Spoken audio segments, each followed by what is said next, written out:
I would like to first of all thank you for everyone being here, number one, and I want to thank George Thomas for actually inviting me to talk about this. Disclaimer, I am not a quantum scientist. I'm a condensed matter physicist and in graphene and two-dimensional materials.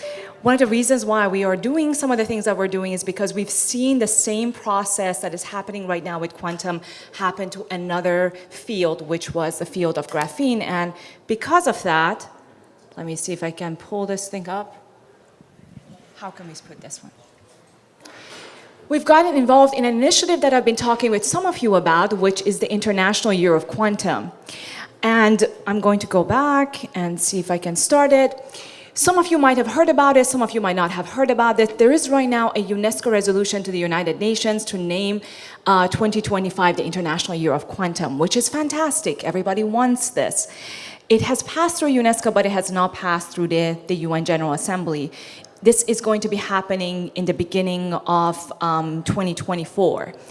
And one of the reasons why I wanted to bring that up to the attention of industry and quantum industry is that the voice of quantum industry is not represented in any preparation work that is happening right now necessarily for the International Year of Quantum. So we wanted to make sure that we have the bridge for all of you who want to be making recommendations, wanted to talk about what industry needs to be representing at this junction.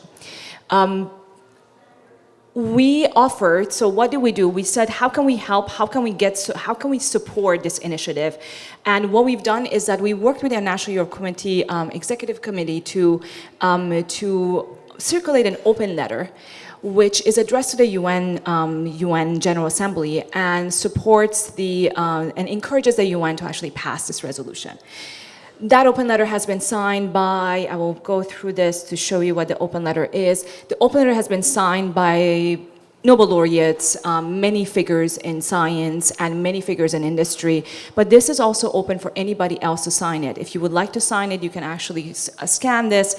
There are about 300 signatures on this open letter, so this is going to be it's a significant thing that is going to be hopefully convincing the UN that quantum is at a scale that should have a year named after it. And the other thing that we're doing is that on November 9 at our event, which happens in Barcelona, Puzzle X, which I'm going to go through and see if I can pull it up. There you go.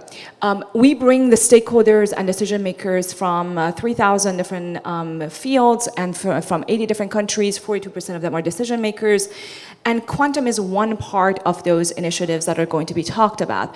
When we said, how can we help with this International Year of Quantum, they told us that you can actually organize a session which will be only for the quantum stakeholders where people can come in and then they can communicate with the executive committee of the International Year of Quantum as well as decision makers, UNICEF, ITU, and other UN bodies, why quantum needs to be involved in these conversations. So we are doing that on November 9. This is open to anybody who would like to participate, anybody's voice that needs to be included in this.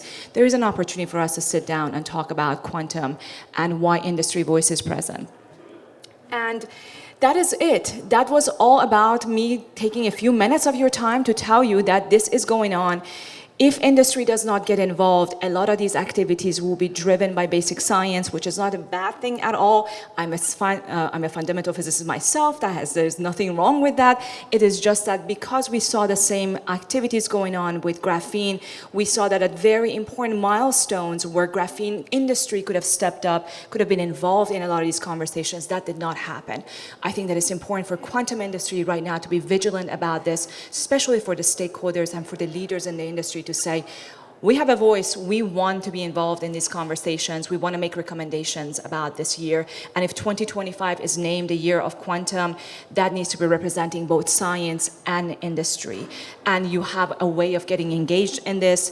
I've also put at the end of this thing, if you would like a request, an invite to the assembly, you can scan this and get involved in this, even though it's 5 weeks away, but either way, get involved in it and have your voice heard. That's about it. Go ahead. Diane from Teledyne. I was just talking to Optica's Chief Technology Officer yesterday, Scott Carney, and he was asking me the exact same thing. Optica wants to do a big push for the International Year of Quantum, and we'd like some input. So that would be awesome if you could connect with him. Obviously, you know him.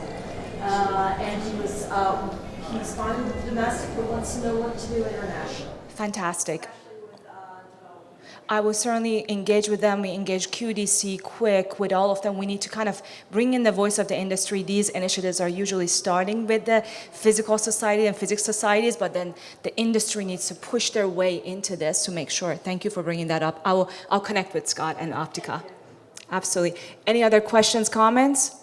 That was it. Thank you for the 5-7 minutes that you've given me. Thank you.